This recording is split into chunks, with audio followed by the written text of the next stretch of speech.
Hello, I'm Harvey, host of Franchising Brand Stories. And I am Paul Thompson, founder of Waterbabies. Excellent, and welcome to Franchising Brand Stories, Season 5, brought to you by FranRec, the specialist UK staff and executive recruiters for the franchise industry.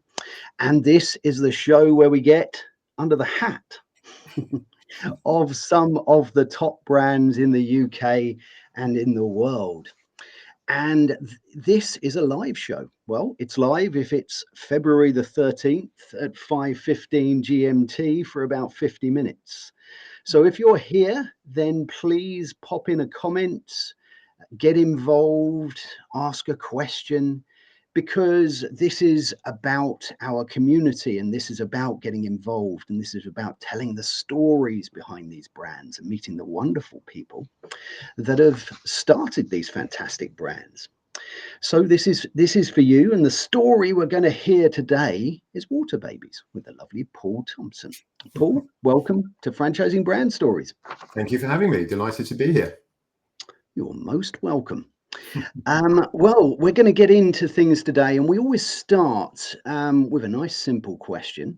And we start with just trying to describe to people who are watching, who are thinking about maybe investing in a franchise, what is Waterbabies? Give us an idea of what that is as a business. Sure, I'm sure you might guess a little bit in the title, a bit of a clue in the title, but we are a baby and toddler swimming franchise business. When we started Waterbabies, our target market was 0 to 5 years old. Our youngest client was 1 day old. So we're a real specialist in newborn baby swimming, absolutely. But we're now going up to older age group children as well. But we're a baby and toddler swim school. And there are 3 bits to the Waterbabies franchise model. There's swimming, which is the core of what we do. But we're also well known for underwater photography. That's a Nirvana shot that people may well have seen, baby swimming around underwater. So we're the largest producers in the world of those. And we also have a product division where we sell products related to our program to our client base. Those are the sort of 3 elements. But Waterbabies is a baby and toddler swim school. Fantastic. Excellent stuff. And my 2 children, when they were very young, both swam from about the age of, I think, 2 weeks, something like that. So it's such a fantastic thing to do. And I have that Nirvana underwater picture somewhere at home as well. So, yes, I completely, that resonates with me a lot. Look, before we get into things, we've got a few people here live with us today. So let's say hello. We have the ever wise Simon Wise. Good to have you with us, Simon. He's put hello, franchise friends. We have Julie Waits with us as well. Great to have you with us, Julie. Looking forward to hearing your thoughts on this story. We have Craig with us as well from Florida. Great to have you with us, Craig. I hope you enjoy the story. Always good to have you with us. And we've got the lovely Katrina Newman with us. Fantastic to have you with us as well. So I hope you all enjoy this story. And let's get into this. We're just trying now to build a picture of where you're at today, and we've understood what you are as a business. That's nice and straightforward. How many franchisees do you have at the moment, and sort of whereabouts in the UK can you be found? So we have just over 70 franchises, and we operate right across the UK, but also internationally as well. So we're in 6 countries around the world, Canada, the USA, Ireland, all over the UK, and in China and the Netherlands. So that's where we operate. As I say, we have a network of just over 70 franchises across all of those territories. But the core of the business is in the UK. Fantastic. Well, that's great. Well, look, we are now going to get into the main part of the story, and we're going to take you back in time in a minute, Paul. But before we do that, if you have just joined us, this is Franchising Brand Stories, brought to you by FranRec, the specialist staff and executive recruiter to the UK franchise industry. And if you have just joined us, there's a little QR code on the screen, top left, and that will take you right back to the beginning in case you missed the beginning. If you see a snippet of this in the future, then please scan that QR code, because it's a fantastic story that we're going to hear today. So let's do that right now. Let's get into it, and let's take you right back in time, Paul. So where was the spark of this idea? It's a long time ago now. I had hair back then. Well, Waterbabies is 22 years old. It started back in 2002. So 23 years old, so our 23rd year actually, back in 2002. And it started in Ilkley in North Yorkshire.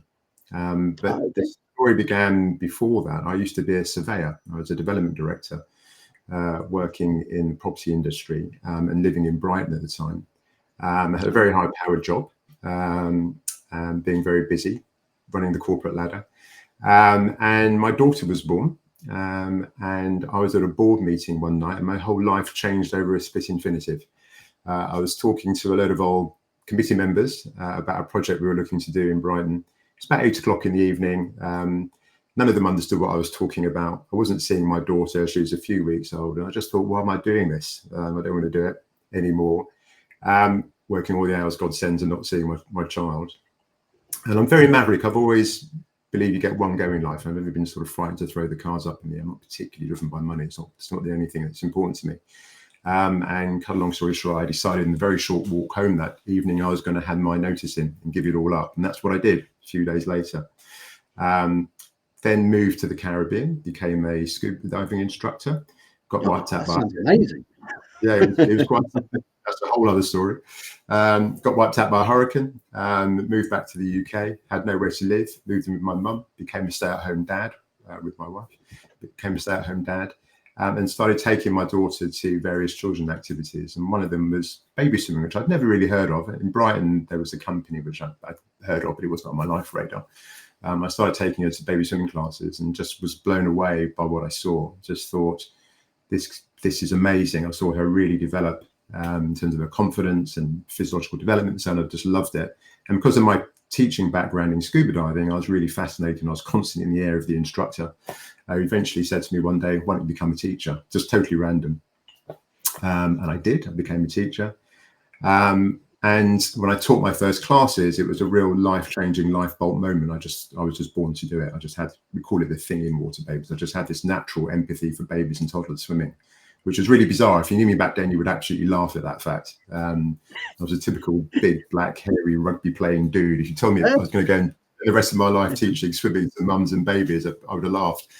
But that I really thought this was, I'd found my thing. And I looked around at the industry, and I found a very well-meaning industry, but one that was, if I'm being honest, quite amateur. And I thought it could just be done a lot better. I'm very big on professionalism and being world class and those sort of things. I just felt it could be done better. And that was the spark of the idea. We then sort of managed to move out of my mum, went traveling again, and decided we were going to move to Yorkshire, a completely random move. And we moved up to Ilkley in Yorkshire, and that's when we decided we were going to give it a go. And that was in the winter of 2002, when we decided we were going to start the business. I bought the name Waterbabies randomly just before, through fate, I managed to get it. And that's when the seed was born. That's amazing. What a story.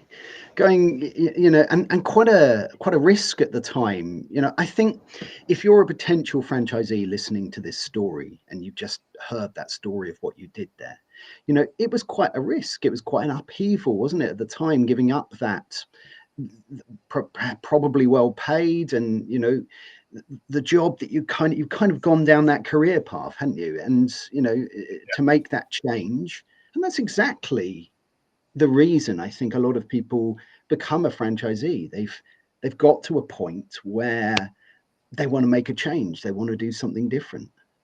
Absolutely. I think franchising definitely gives people that opportunity, but you're right. So I think you tend to have something seismic, not always, but lots of our franchisees, it's very much the case.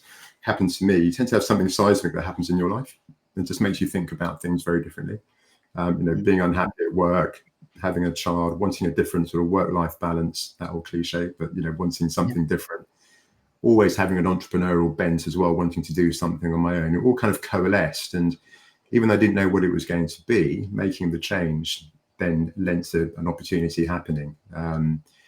And that I found my niche, and that was Waterbabies. That was starting. You found your thing. Found my thing, indeed. I But like I that think expression. as you say, have lots of people who go into franchising, whether they're franchisors starting a franchise business or franchisees coming into franchising, they've had some significant change or some realization. For us, it's very much because most of our franchisees are mums, not all of them, but the vast majority. And it's actually very similar to my story. It's them leaving work, going maternity leave, and realizing actually they've now got a new child. They want to have a different life. They don't want to go back to the corporate world. They want to do something different. And that tends to be the catalyst for a lot of them. So everyone's got some sort of story, but it tends to be something that makes you want to shift direction. Yeah. Definitely. I mean, you just sort of touched into this question that we're putting up now, actually, because I was really interested in what type of people tend to choose the franchise, and what sort of people it would suit in your mind.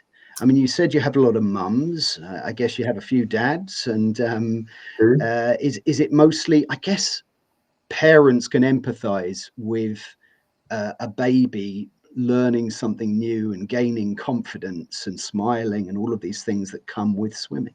Yeah. It's probably why it appeals. But yeah, a typical Waterbabies franchisee, if I look at them all and go, are they typical? Well, they've all got something in common, which tends to be what we've just described, which is they want to do something different in their lives.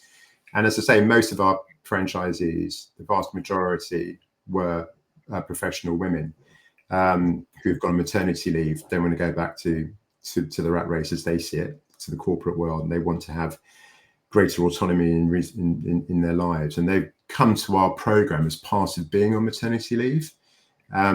What we do at Waterbabies, I mean, I kind of glossed over what the program is, but it touches people on many levels. If you think about it, when you're a new parent, a new mum, particularly because it's your first child, those of us that have been parents, you're terrified. How am I going to look after this little thing? Is it going to break?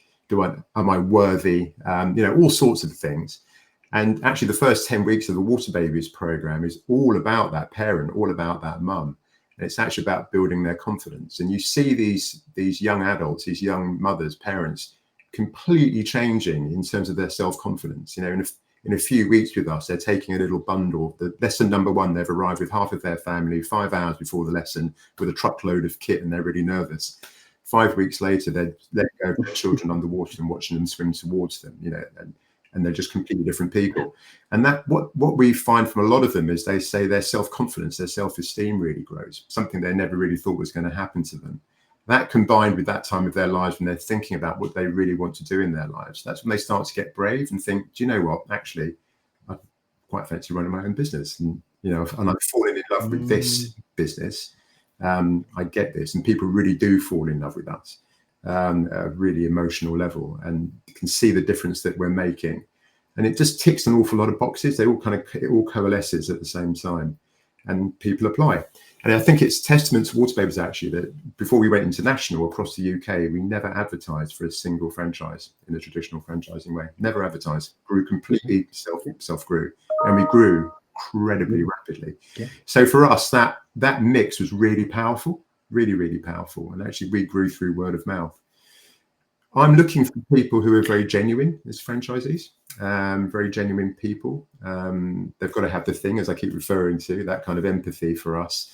And our job as a professional franchisor is to build on the business. They don't have to come to us with business skills. We give them all of that support. But if they've got that special characteristic, then we'll go. Then we'll take them on board. It's very, very, very hard to get a franchise off Waterbabies. We're not interested in just the next person who's going to write us a check. It's very hard. You've got to fit the family that we are. It's got to be right for us. It's got to be right for you. So it's quite a process to take a franchise of us. So we've got a really, really good mix of franchisees because of that. And very quickly on the flip side, while we also have men as well, is that we also insist they always bring their partners with them or husbands when they come to their franchise day with us. And it's very interesting. A lot of those partners come not skeptically, but always going to a bit of a plaything that my wife is going to do, a bit of a hobby business, and they soon realise this is a major business turning over a lot of money, significant profits. They're very significant businesses, Waterbabies businesses, and a number of those partners end up giving up their careers and jumping in with their wives and running it together. and that happens a lot as well. So. Oh, it's lovely as well, isn't it? You know, that because that can have a really strong effect on a family. I think, your type of business really taps into a lot of emotions that happen around that time. And any new parent can empathize with Yeah. these things, right? I remember when my first son, I brought him home and I went, well, what am I going to do now? I had this little baby and I had new parents have no idea, do they? And it's terrifying, isn't it? You don't really get any training apart from your own parents. So it's really interesting how you support during that initial period of time.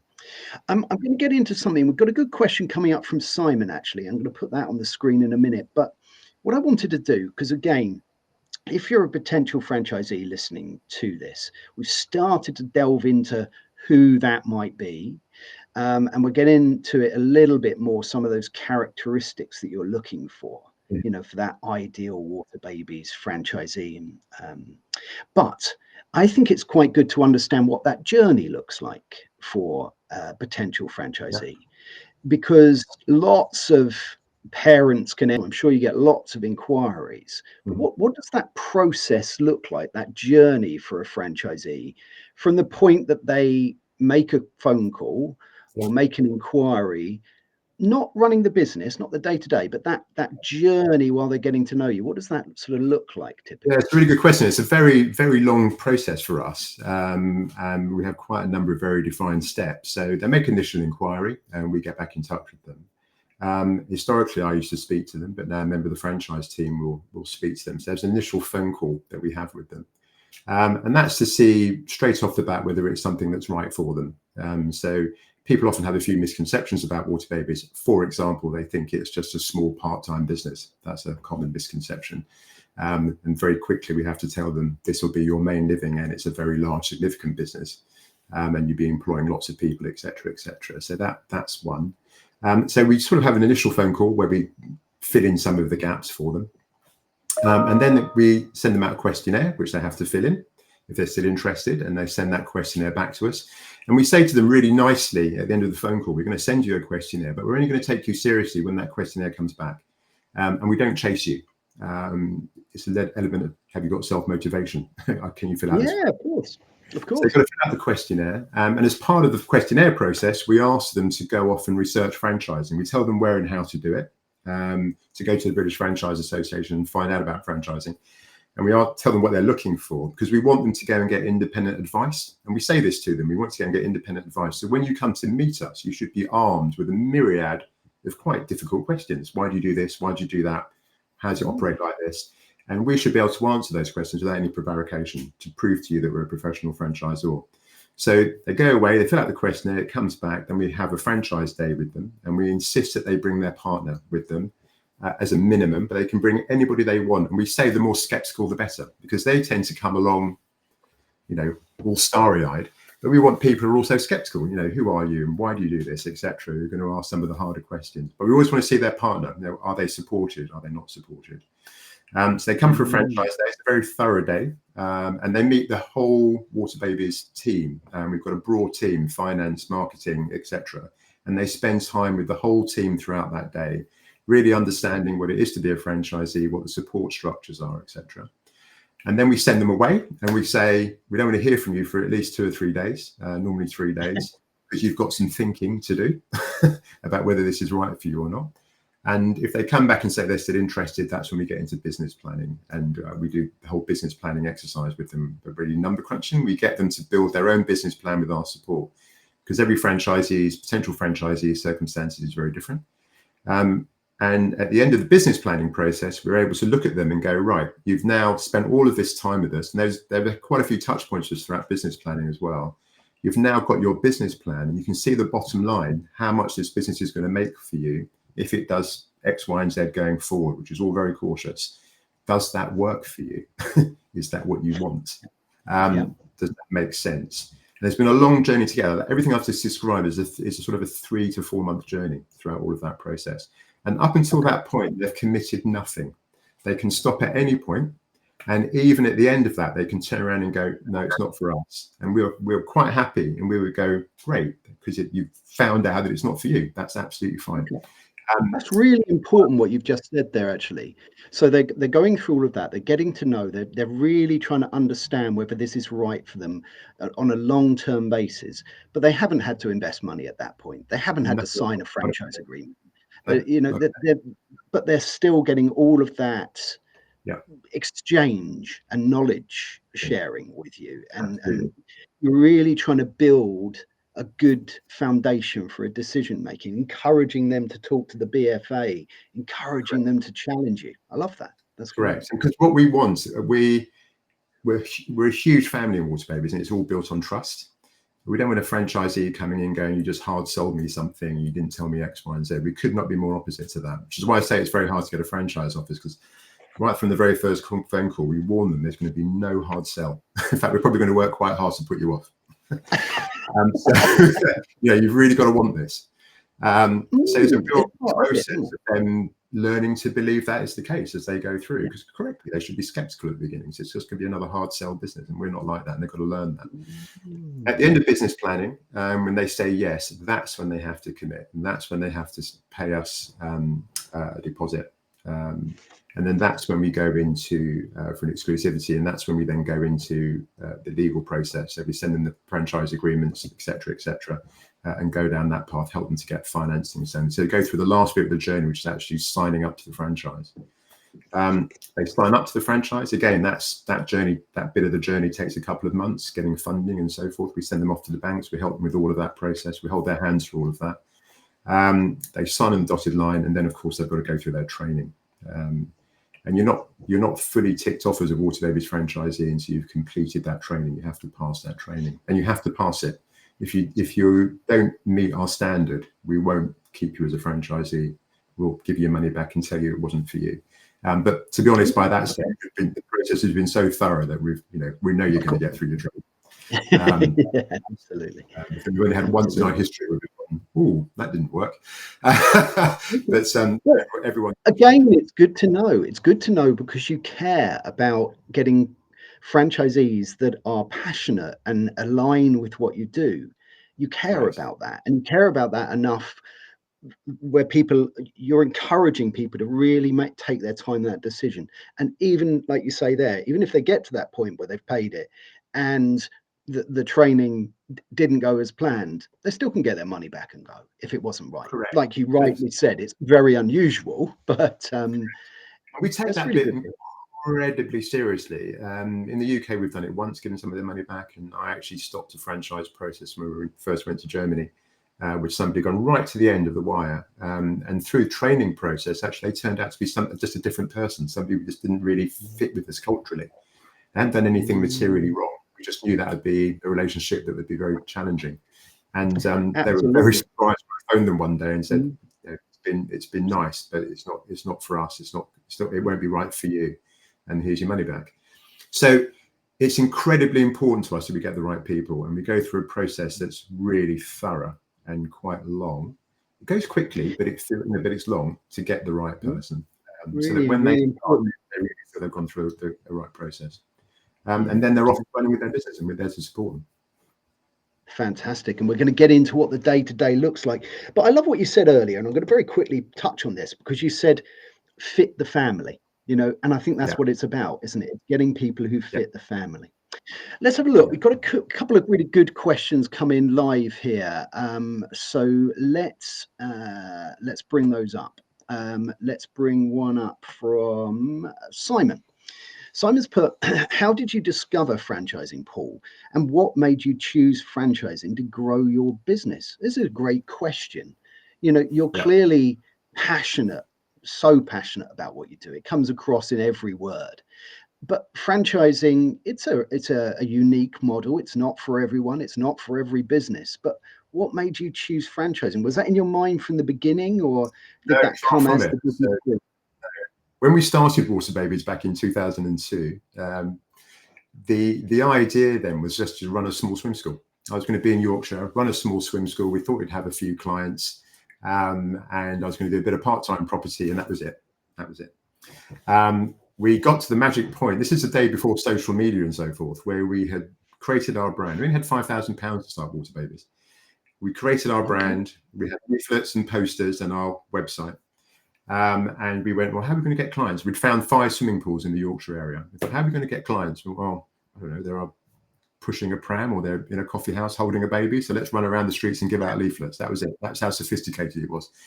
And we ran out on day one going, if we get 30 or 40 people, we gave ourselves 6 weeks. If we get 30 or 40 people, that's amazing. That is amazing. That was the limit of our expectation.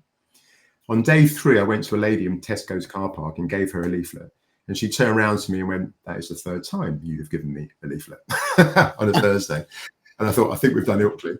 I came back that afternoon and our builder, who was helping us to renovate our house at the time, came running down the stairs. He'd been there through the whole growth story of us creating our brand, with an A4 piece of paper in his hand with 16 phone numbers on it.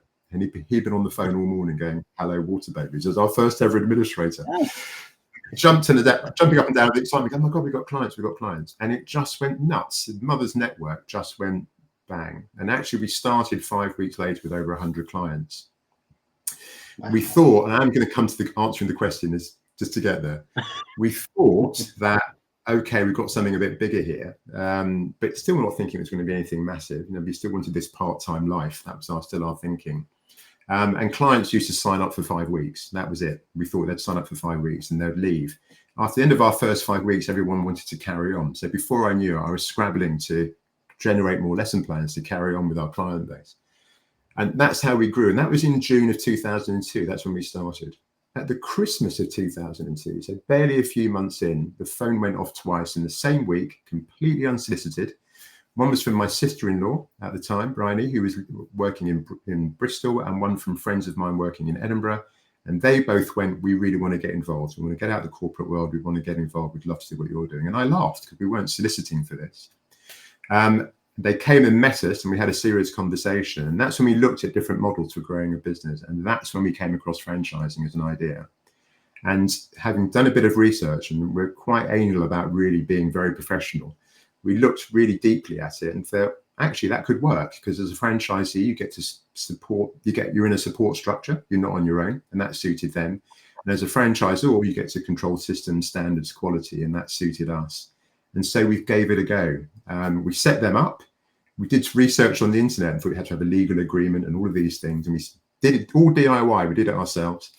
We set them up and they both went bang, bang as well. In no time, they had over 100 clients. And that's when we went, ooh, we've got something serious here and we're into franchising. That's when I got in touch with the British Franchise Association and went along to go and get myself a consultant. And that's when we professionalized becoming a franchisor. We're right, franchising is the way for us. We've got 2 franchisees. We need to do this properly. Let's get some consultants on board. And it was the franchising centre back then that helped us, Bill Pegram, and set this up properly. And it took us 6 months to set up properly. And along that journey, this whole Mother's Network kept on happening. We had 2 more inquiries during that journey. And less than just over a year in, we had 4 franchises on the go.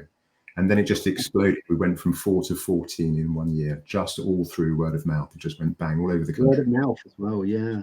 It's one of those natural progressions, isn't it? You know, when you go to a swim school and you see the teacher and you see what happens in those lessons, and then as a parent, you kind of sometimes naturally want to do that, don't you? So there's this sort of natural progression from signing up to be part of the class to maybe wanting to be a teacher or an instructor, and then the next natural progression from that is running that business. And that is such a lovely thing, but it's actually almost stopping that flood of people and making sure you pick the right one.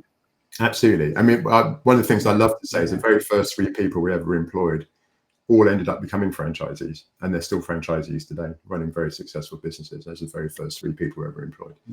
And that story echoes throughout Waterbabies. So the story of how did I discover franchising is actually the wrong way around. Franchising discovered me, really. Really, if I'm being very honest about it. I didn't go into it thinking I want to set up a franchise business. We kind of stumbled across it, realized it was a model that could work for us, and then went for it properly. And I think that's the key thing, is we did it properly. We took the advice, we got consultants on board. I'm always big on that. People have heard me talk in the past, is get the right advice and follow that advice and set yourself up professionally. and do it properly. Oh, And that's the business you're then in, and that's what we did. And we just accelerated really quickly through the franchising model. It suited us. It worked for us really, really well. See, I mean, that's exactly it, isn't it? Seek expert advice, and then, you do these things right. Correct. So love it. Let's halfway through, actually. So if you have just joined us today, this is Franchising Brand Stories. And today we are hearing what's under the hat, Waterbabies, with the wonderful Paul Thompson. Been a fantastic story. If you have just scan the QR code and it will take you right back to the beginning so that you can have a look at that. Catch a snippet in the future, please, code, so that you can see this fascinating and wonderful story. I'm really enjoying it so far and looking forward to hearing more. Let's get into another question here, because it's great to have some live questions, and let's see what I think. We've got a good question coming up here from Katrina and from Julie. Let's put this one up on the screen briefly, and I think after this we're going to get into what a day in the life of a franchisee might look like. Katrina's put, that's great that you welcome any skeptical member of the family too, not just the partner. What percentage of people make it through the process from point of meeting you with their family? It's a great question. I mean, you've alluded to the fact that there's probably more people you turn down than people you accept because you're just trying to get the right people. Correct. But by the time they've come to their franchise day, there's been quite a filtering process at that point. So post the franchising day, I'd say the percentage is actually pretty high. It's over 80%. People that come to a franchise day will end up being a Waterbabies franchisee. But that's because they've gone through quite a preamble to get to that point. So it's pretty high at that stage. You've got to have been pretty committed and pretty driven to get yourself to the point. So even though I said it's a questionnaire, there's a lot of work you've got to do to complete that questionnaire. There's a lot of research that you've done. So they tend to come pretty motivated and pretty well informed by the time they've come to our franchise day. And if I'm being honest, I think we at that point tends to be filling in the blanks for them. And it's more a process of, from their point of view, of reassurance that what they thought it is what it is. And hopefully actually it's better than it is. One of the things I do at the end of that day, actually, always a final question is, you thought X about us at the beginning. What do you think about us at the end of the day? And that's always night and day, that answer, which is always very interesting. So there's quite a high success rate after that, because people are then really, really motivated after that. They sounds like we're really blowing our own trumpet, but they tend to go, I want to be part of this club. I really want to join this family. We're a very unique place, Waterbabies. It seems it. You're getting a lot of compliments here from for your approach, and I second the motion. You're trying to empower people to ask the right questions, even if they weren't going to ask that question in the first place. You're trying to get them to go away so that they understand franchising, they understand what it is they're going to get into, and then they can ask some challenging questions of which you can answer. Yeah, indeed. Rather than accepting the fact that they're not answering any questions and just happy to go ahead. I think powerful and really important. Let's have a little look now at a question. I think we've spoken a little bit about what type of people that you're looking to attract and what the process might be. Actually, before we go on to this, let's have a little bit more about that fit the family and the characteristics of a potential franchisee. Are there some sort of easy to name characteristics that someone needs to have that would help them get to the end? It's interesting, actually. It's easy to name because people always ask me this one, and it's not that easy because we're looking for a sort of a special. It's a special bit of je ne sais quoi, really. So. You're going to be, what's a typical Waterbabies franchisee? Well, the first thing they certainly are is nice. They're nice people, fun, honourable, professional in their outlook. They want to do a really good job in what they do. Passionate about what we do. You've got to have a little love for what we do. It can't just be it's a business idea. You've got to have a love for what we do. So they've got to tick some of those boxes. But to put it in context, we've had people who are everything from a doctor to a policewoman to the whole spectrum of life, to ex-swimming teachers who become franchisees. So it's a really broad spectrum of people. So we're looking for a really special character, and I've said it a few times. We call it the thing, and the best way I can describe this is actually when you come to join Waterbabies as an employee, not as a franchisee, but the principle is the same. The very first thing we ask you to do when you come for your interview at Waterbabies isn't to talk to us about the job or your professional background. Is we ask you to do something called the essence of me, which is for the first 10 minutes, just tell us who you are. Give us a presentation about you as a person, not your professional life, you as a person.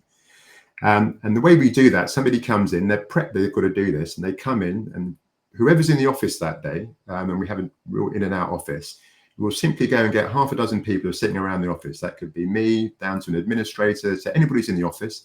And they will say, we've got an essence of me coming in, come in the room. And they'll come in the room. They'll listen to the essence of me for 10 minutes. The person will leave the room. And then that group of people will go, have they got the thing? Are they part of the family? And the reason we can pick anybody is that all of those people have got the thing. That's why they're in the Waterbabies family. And we're just looking for, are they nice? Are they decent? Are they honourable? Do they care? Are they genuine? You know, it's all of these things. And if we don't feel that, it's very unlikely you're either going to become an employee or become a franchisee.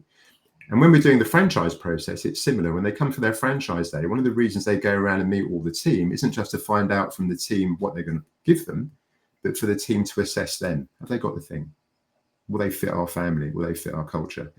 Now, just because you don't fit our culture doesn't mean you're a bad person. It just means Waterbabies isn't for you. Maybe finance is for you, or something else is for you. The whole world doesn't have to be for Waterbabies, but it just means you won't fit us. It won't work for you, and it won't work for us. No. So that it's a very difficult way to answer that question, but hopefully people. I think you answered it very well, and I think it's really good to hear those characteristics actually. Yeah. Kindness, care, being nice, actually. These are words that people don't often choose. You know, they choose the word passion, or they choose the word determination, right? It's lovely to hear that, because sometimes those words aren't associated with somebody in business, but they should be. They really should be, because being successful in business, you can still be kind and caring and nice, you know? So I love that.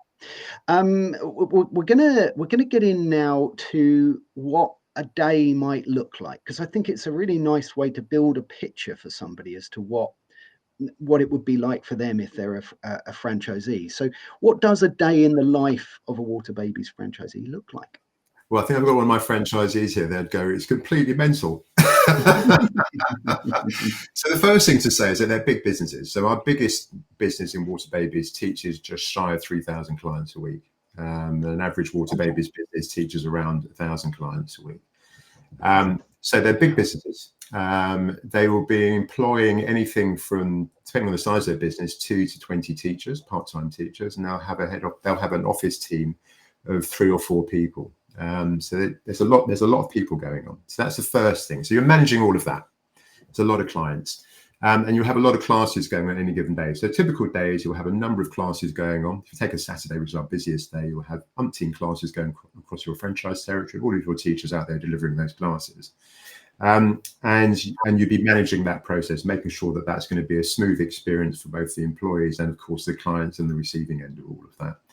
You're dealing with pools closing on you at the last minute. You know, something happens with the pool, it goes down, you've got to move all the clients around. You're finding new swimming pools as well, so you're going to look at those venues and get those on board.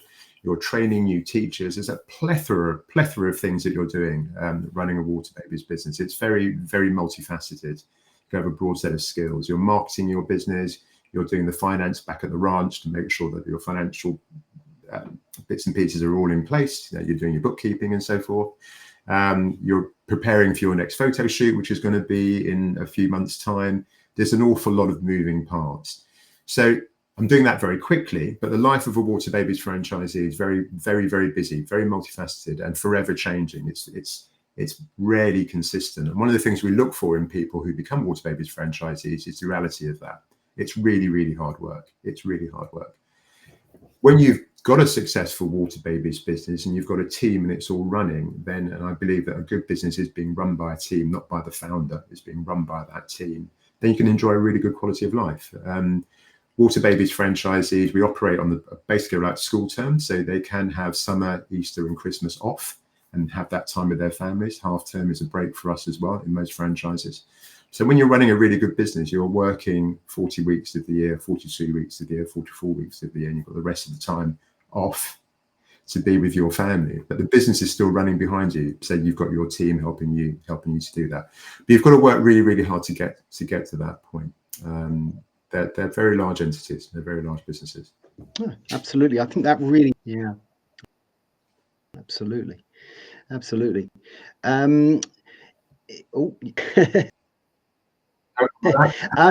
What I'd like to get to, what I'd like to get to now is my favorite part of this, actually. And I know you're going to have lots of these stories, but you know, you've already described how this business is changing people's lives. And you know, with thousands of classes happening and you know all of these franchisees, you must know of many life-changing stories and fantastic characters. But are there any that really sort of stick out in your mind? You know, this is from the perspective of a member of staff, of a franchisee, or of you know, one of the parents taking the class. Anybody, let us know some. There are so many. Waterbabies is such a personal business. There's so many of these stories. Go choose one. So I think I'll go one that's sort of the product end of it, which is what we do, because we're passionate about what we do. And we've had many stories where we've actually saved children's lives. We always think if we've done nothing else in Waterbabies, we've saved a number of children's lives, because we know we are teaching swimming.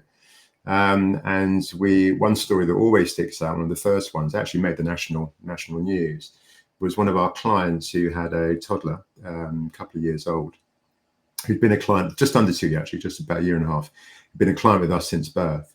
And the toddler was in, they had a swimming pool in their house, gated off and locked all very safe. And they're in the kitchen, and their toddler was in a little party dress. They were going off to a fairy party that day. And the toddler just went off away from the kitchen. Mother didn't, lost contact with the daughter. And then suddenly realized she'd lost contact and went to find her daughter. And the swimming pool door was open in their house. And the daughter had gone in.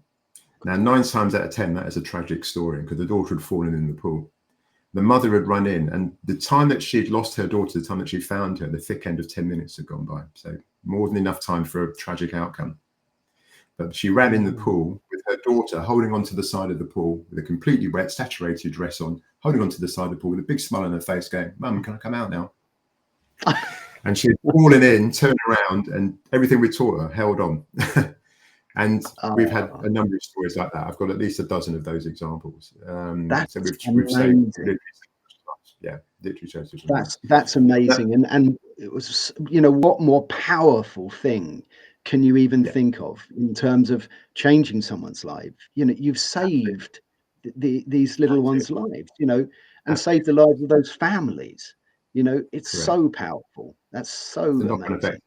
Knock-on effect is massive. And I think the other quick thing I would say is from the franchisee's point of view, which is what we're here talking about, is their life stories. As I said to you, the very first 3 people we ever employed at Waterbabies are still running large Waterbabies businesses. Now, none of those people would have thought that they would end up where they are now. They've got their own homes, they've got good incomes, they run their own businesses, they're completely independent, self-made people, starting from very, very humble backgrounds all those years ago.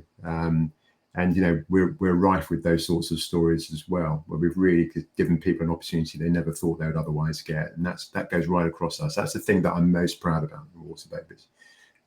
We've got people who've gone from being clients to swimming teachers to working in the head office to now either running the company as a director in the company, being an international franchisee, running their franchise business. That is our story. It's a continual one. It's constantly being fed, and I'm sure we'll talk about it. There's people now I've now sold, and some of the lovely stories I had from some of my franchisees in the back of that just had me in tears about how Waterbabies has changed their lives and what it meant for them and how it changed them, and gave them opportunities from all sorts of challenging backgrounds. So we've affected a lot of people and continue to, and I'm hugely proud. So the thing I'm the most proud of is just how we've affected people. We're a people-centric business. That's the bit that matters the most. Absolutely. No, fantastic. I mean, you've sort of completed that journey, haven't you, from that spark of the idea to now selling the business. Yes, Do you still have an involvement in the business? You know, you're clearly still incredibly passionate about it and love the business very much. But how are you still involved then in the business? I am a non-executive director now, so Oh. I am now the elder statesman of Waterbabies, sitting on the board. I still have a very, very tiny stake in the company, so I've still got an involvement in it. But Love it. to be honest, even if I didn't, I would. You know, I spent 22 years growing this, Of I course, was going to say, of this course. beast, this great thing, and It's part of the um, journey, isn't it? it's You part know, of the it's journey. part And of that journey. I'm It's a very sustained journey. Yeah, no, absolutely, and I think it's an interesting one to say actually, because good for me, I've sold, and I've retired, and that's been great for me. But actually, when I look now at the company, the people now running the company are all the people that were there when I was running the company. It's the next generation that are coming through. I'm an old man. I'm 60 next year. Can't believe oh, that. So I'm an old boy, decade. and you can outlive your usefulness. And you've got to give the next generation a chance. And I can think of a couple of people who are now directors of Waterbabies, who are now running that business, who started off, as I said, as teachers or junior members of staff all those years ago, and here they are now. And it's their company, it's their business. They're running it. Well, they've got a huge involvement in running it. So that's really important, and it's the same for a franchisee. We've helped many of our franchisees sell their businesses, and most of those sales go to members of their team as well, who are the next Love it. generation coming through. That's part of the whole Waterbabies cycle. And it's Mhm. incredibly rewarding. All of those franchisees that have sold have turned around to me and said it's really meaningful for them that they've grown something, had success in it, enjoyed it, and being able to pass it on to people that they've mentored or employed as well. Yeah. That's really satisfying. That's how I feel about transitioning as well. So Absolutely. yeah, That's wonderful.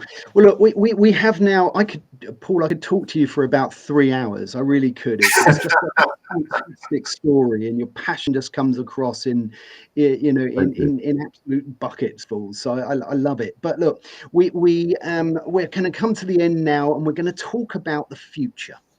Okay. So this is the time for the franchising brand stories exclusive, of course. um, Perhaps you could let us know what's sort of coming up for Waterbabies in the future. You mentioned that you're in some other countries doing the same thing. You know, what type of things is going to happen in the coming months and years? Well, constantly taking over the world, of course. So no, but the biggest thing, which isn't the secret, is America. That's one of the big things, not the biggest thing, one of the big things. So we bought a swim school in America a couple of years ago called Waterbabies as well in Seattle, and we are now rolling out a franchise network. Indeed, whole other story to that as well, but positive one. And we're rolling out a franchise system across the states. We're rolling out Waterbabies across the USA. Wow. So that's a big part of what's going on with the company. And the other countries I spoke about, most of those countries as well, we're looking to expand in those. So our international side is going to get larger. But our motherland is the UK. That's still the mothership, and there's lots of initiatives going on there. Probably the other exciting thing is that we're expanding into the older age groups as well, and we're creating a whole new. This bit I can't say too much about. They're a little exclusive, as we're creating a whole new way of people engaging with swimming. Swimming for older kids is pretty boring, actually. You jump into a semi-warm swimming pool and you're told to go up and down, do lengths, and that's great. And that's particularly great if you're trying to produce an Olympian. And we had our first Olympian, by the way, at the last Olympics Oh, with a wow. gold medal, which was a baby. Amazing. Yeah, that's a nice note to retire on. But that's not what we're about. So what we want is people to have a love of water and to have water as part of their lives, and to that swimming, sailing, scuba diving, to be comfortable and have fun of water generally. And we think the way you can teach people to get that love of water is different to the mainstream. So we've got some pretty clever ideas around that. We're developing a new program, which we're going to be rolling out to the world around that. So watch this space. Very soon we're going to be launching that. We're very, very excited about that. So we're going to revolutionize swimming. How about that? It's a bit of a scoop. Now that's the way to end. Fantastic. Well, look, what I want to do now, because we have pretty much got to the end today, I'm going to ask you if you've got any final thoughts to share. As I say, I could keep talking to you for ages, but while you are doing that, there is now a QR code up on the top left of the screen that will take you to the Waterbabies franchise part of their website. So please scan that if you are wanting to find out more, and you'll be able to meet that fantastic team. So yes, Paul, if you could now just finish with any final thoughts you'd like to share before I move on to talking what we're going to do later this week and next week and that sort of thing. Well, I think probably the way I'd like to end, it's sort of a message to people who are thinking about becoming franchisees, is go for it. Go for it. It's a very scary step, starting to run your own business. Taking that step is a big, scary moment in your lives. And you're right to be nervous about it, but it can be absolutely transformational, not just from a business success point of view, but from how it affects you as an individual and how you feel about yourself. So if you really are thinking about it, I would say be courageous and go for it. And if you find the right franchise brand, they will support you through that process, which is the beauty of franchising. You have someone to hold your hand, so you're not on your own. When you look back after you've made that first step, I think you'll think very differently about the person that you are. So if it's in your head, be brave and give it a go. Love it. What a great way to end. I'd like to thank everybody who has been here live today. I'd like to thank everybody who's going to watch this in the future. It's a story that certainly needs to be watched, and it's a very unique and lovely business. And I'd like to thank you, Paul, for taking your time and sharing your story with us today. It's been fantastic to hear it. Thank you so much. So next week on the franchise, no problem. Next week on the franchise show, we are talking franchise mediation in New Zealand. So that's going to be a very interesting subject, very interesting part of the world, and that is 15th of February, Tuesday the 18th of February. So please join us for that. And next Thursday on Franchising Brand Stories, we are going to hear what's under the hat of FranRec, our lovely sponsors. So Simon is going to be telling his story. So please join us Thursday, the 20th of February, 5:15 GMT for that story. So until next time, take very good care and see you next time. Take care. Cheers.